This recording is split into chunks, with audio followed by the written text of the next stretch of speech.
Salam hormat, salam selamat dan menyelamatkan. Salam berbangsa dan bernegara Indonesia. Semangat Indonesiaku. Selamat bertemu di channel ini, channel Konsultan Jagat. Ini hanya sebuah lisan pengganti tulisan, agar pesan menjadi kesan, bukan hanya pepesan. Dari sepenggal wawasan warisan budaya leluhur Nusantara, bangsa Indonesia yang mulai habis terkikis oleh budaya bangsa lain. Disajikan tanpa bermaksud melecehkan atau menyinggung dan atau merendahkan semua pihak. Ini hanya wacana tafsiran saya saja, bukan untuk mendapatkan pembenaran. Silakan ambil yang baik dan manfaat untuk kehidupan Anda. Selamat mengikuti. Kita mulai.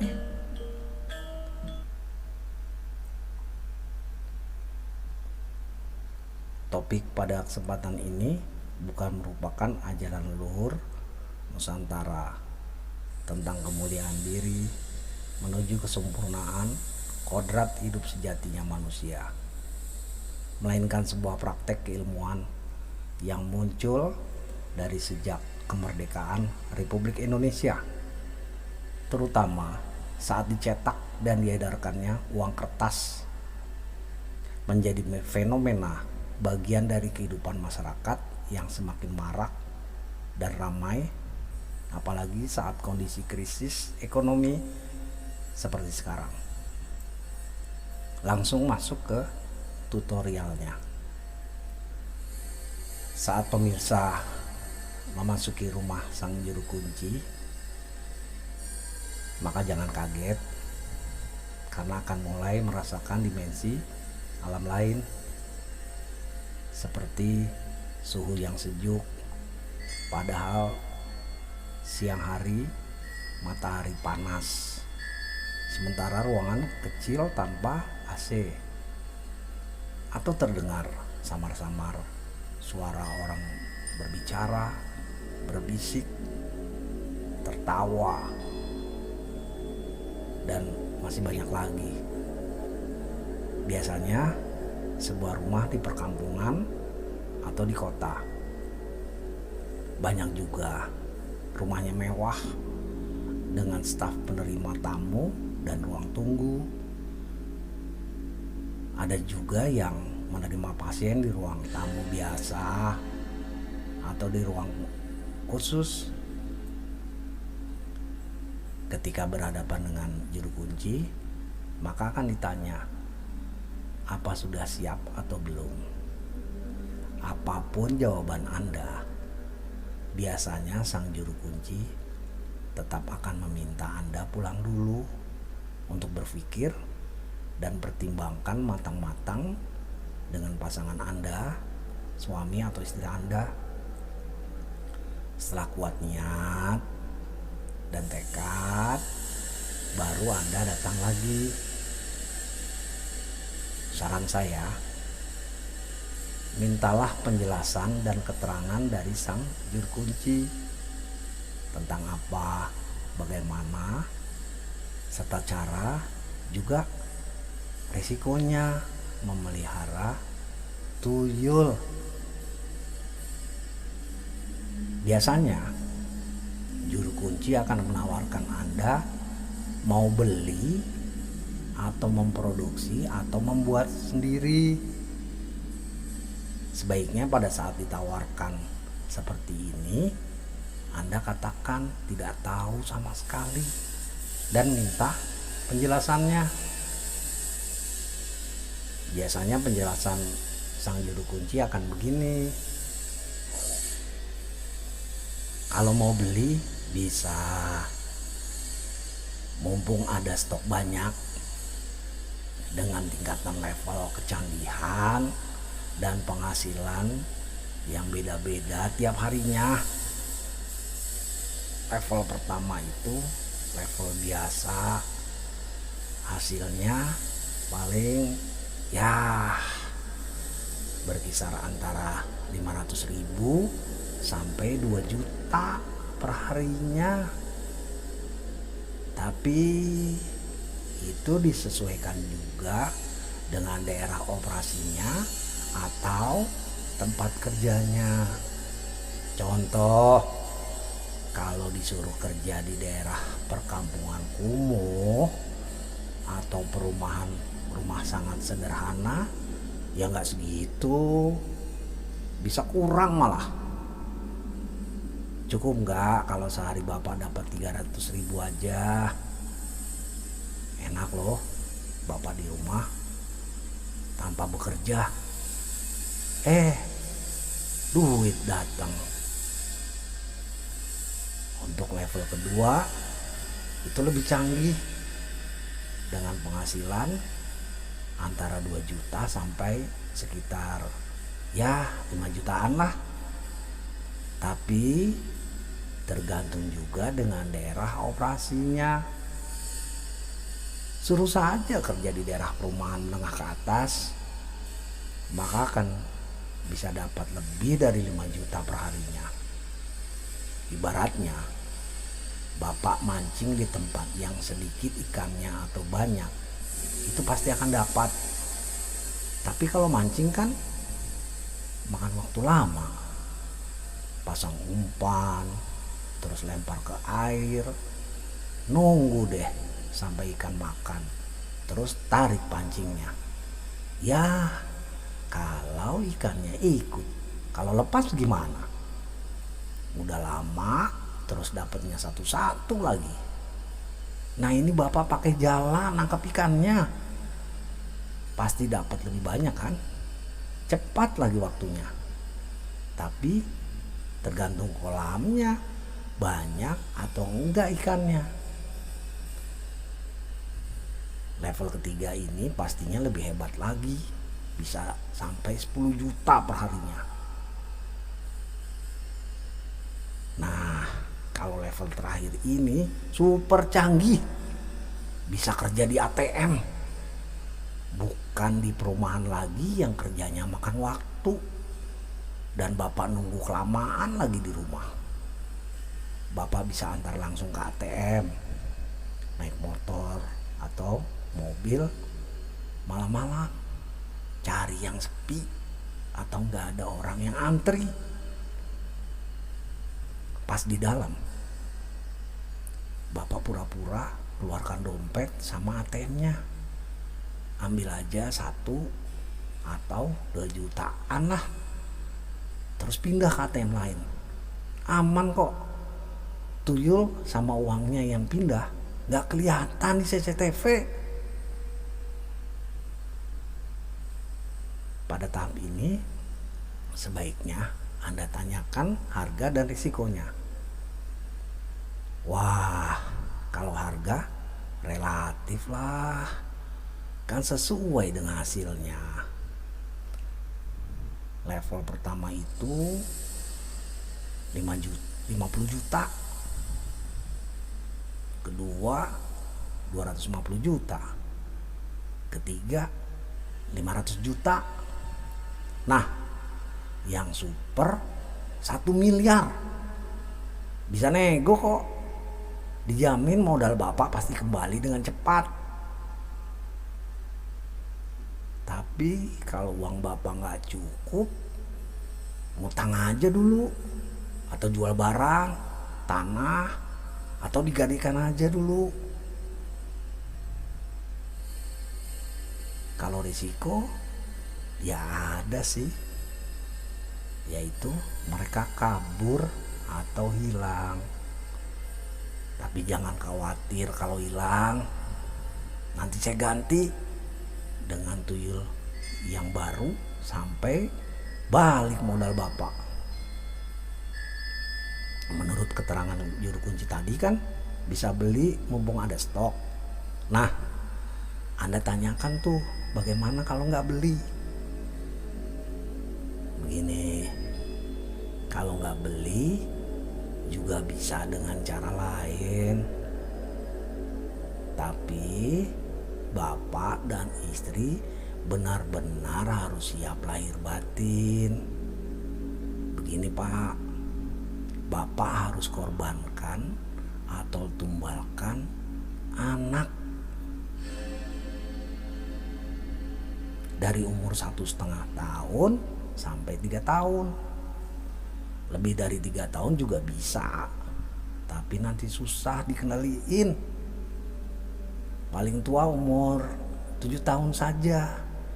Bisa anak bapak sendiri atau anak orang lain. Oh iya, anak bapak berapa? Umurnya berapa? Anak saya 3 Pak. Paling kecil masih bayi. Nomor 2 umur 4 tahun. Yang pertama 7 tahun. Wah, 2 anak bisa tuh. Caranya gampang kok. Bapak siapkan potongan rambut sama kuku anaknya. Nama, tanggal lahir, serta hari wetonnya atau hari pasar menurut tanggalan Jawa.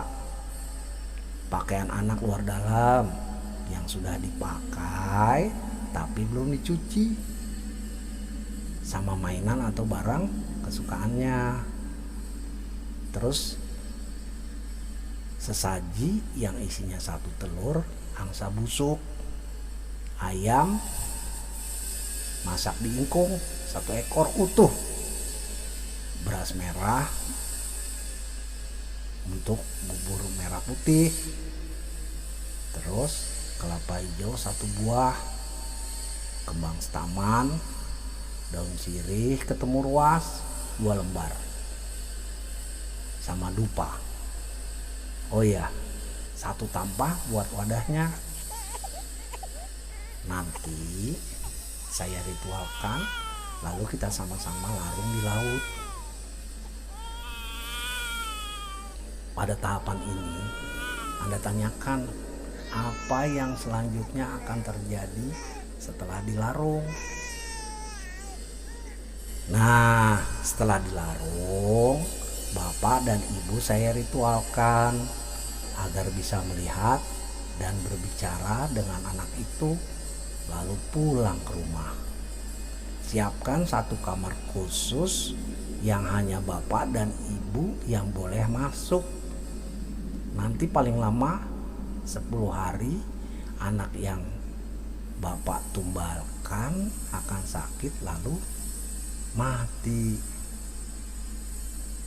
Kalau anak sudah mati terus dikubur, bapak siapkan sesaji bunga setaman saja sama dupa, air putih segelas, nasi putih 1 piring. Kemudian setiap hari bapak cek kamarnya, apa anaknya sudah datang. Kalau belum datang, bapak ganti dan nyalakan dupa yang baru, serta ganti juga nasi yang baru. Begitu terus sampai anaknya datang. Nah, kalau sudah datang, panggil saja namanya, lalu peluk, sayang-sayang. Soalnya biasanya dia masih linglung, bingung-bingung, rewel. Nah, kalau sudah tenang, kasih makan nasi, minum air putih, lalu ibu susuin. Keluar atau tidaknya ASI punya ibu nggak masalah. Ajak bicara dan main sampai anaknya benar-benar tenang dan nyaman. Kalau bapak ibu sudah capek, anak itu suruh tinggal di situ, sediain juga main-mainannya. Terus bapak ibu bisa keluar kamar deh. Nah, besok-besoknya begitu terus sampai bapak lihat anaknya sudah gak rewel lagi. Kalau sudah begitu, maka bapak harus ajarkan atau training anaknya kenal sama uang. Namanya anak umur segitu belum kenal uang kan. Ini proses yang makan waktu loh Pak. Cepat lambatnya tergantung bapak ngajarinnya. Nih, sediain uang kertas 1.000-an, 2.000-an, 5.000-an, 10.000-an, 20.000-an, 50.000, dan 100.000-an. Lalu dijajarkan di lantai. Kenalkan dengan masing-masing nominalnya, warna, sama gambarnya. Kalau sudah hafal, coba dites, suruh ambil. Nak, mana yang 10.000? Mana yang 1.000? Mana yang 100.000? Kalau salah, tegur aja atau marahin aja. Paling dia nangis, terus rewel. Nah, kalau sudah benar-benar hafal, maka Bapak coba tes kerja di luar rumah. Suruh dia masuk rumah orang dan ambil yang 50 sama 100.000-an aja. Satu rumah minta untuk diambil 2 lembar aja, karena kalau lebih nanti dia susah bawanya. Maklum, kan tuyul baru. Lagian biar orang-orang yang kehilangan gak curiga. Bapak keluar rumah nih sambil bawa anak itu. Bisa digendong depan atau belakang, atau Bapak tuntun aja. Tapi Bapak jalannya pelan-pelan, santai aja. Kan jalan sama anak kecil kan jalannya susah, lambat. Nah terus misalkan nih jalan depan rumah Bapak panjangnya 100 meter dengan deretan rumah di kiri sama kanannya. Bapak bawa dia ke ujung jalan, lalu suruh dia mulai masuk rumah satu-satu sampai rumah di ujung jalan yang lain. Setelah anaknya mulai kerja, Bapak jalan juga ke ujung jalan satunya. Tunggu di situ sampai anaknya selesai dan hampiri Bapak. Oh ya, hitung berapa menit dia kerja sampai selesai di rumah terakhir. Lalu Bapak bawa pulang anaknya, susuin lagi sama ibu. Hitung deh hasilnya. Besoknya Bapak bawa ke jalan belakang rumah. Besoknya lagi ke belakangnya lagi. Terus begitu sampai kira-kira ya 50 rumah aja lah. Begitu terus sampai satu blok hafal, terus pindah ke blok lain. Begitu terus sampai dia hafal satu komplek. Nanti Bapak tiap hari tinggal atur suruh kemana aja, sambil Bapak tunggu di rumah. Jangan lupa dihitung berapa jam biasanya dia kerja satu komplek sampai pulang lagi ke rumah.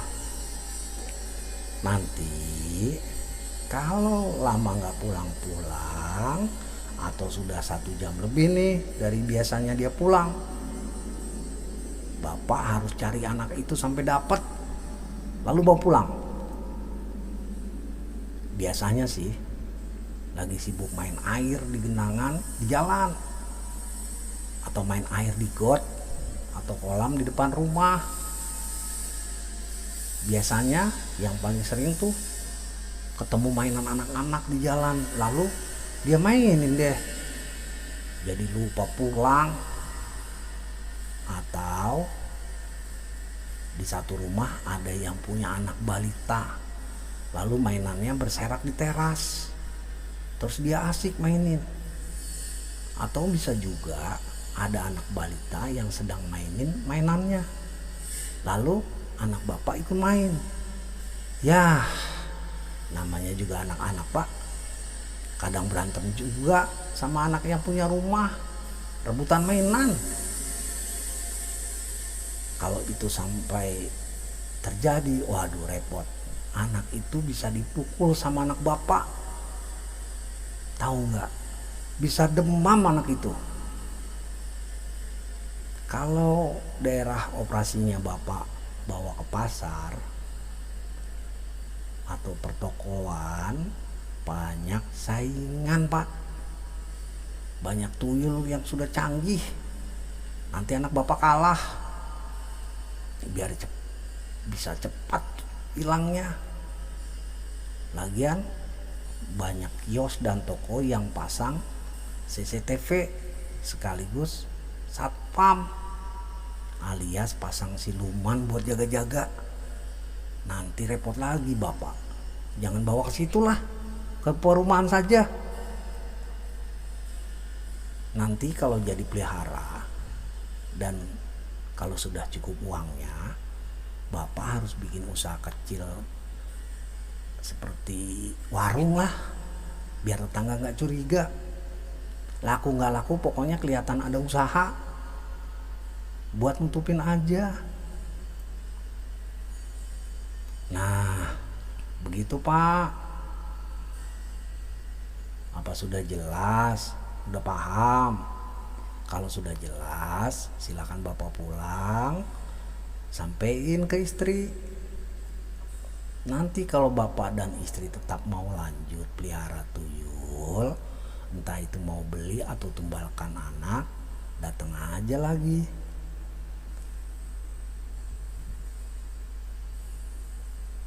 Nah demikian pemirsa, proses dari awal tuyul sampai pelihara tuyul, semua dikembalikan ke hati nurani pemirsa. Praktek ini masih berlangsung sampai hari ini, malah makin ramai lagi. Banyak juga loh yang gelap hati dengan menumbalkan nyawa dan kehidupan anak orang. Banyak juga yang menumbalkan anak kandungnya sendiri, bahkan sampai beberapa anak lagi. Semua demi melampiaskan nafsu harta dunia.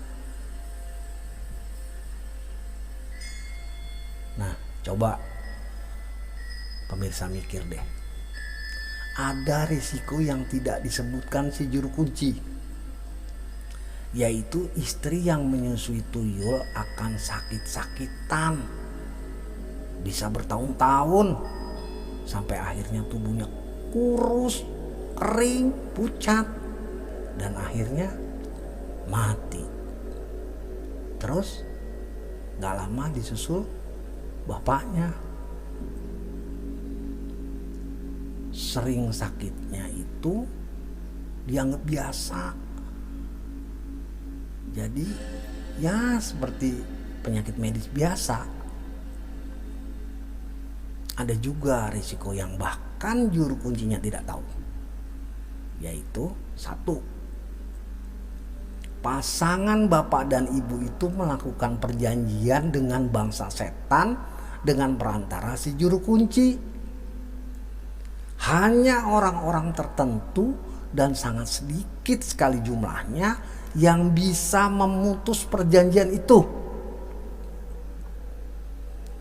Juru kuncinya pun tidak bisa memutus. Yang kedua, bapak dan ibu serta juru kuncinya saat mati, maka rohnya tidak akan pulang ke asalnya atau pulang ke Tuhan Yang Maha Esa, tetapi menjadi pengikut setan. Gelap hati, maka gelap dunia, maka terseret arus pekatnya kegelapan, walau hidup dengan kemilau harta dunia. Demikian pertemuan kali ini. Terima kasih. Salam hormat, salam selamat dan menyelamatkan. Semangat Indonesiaku.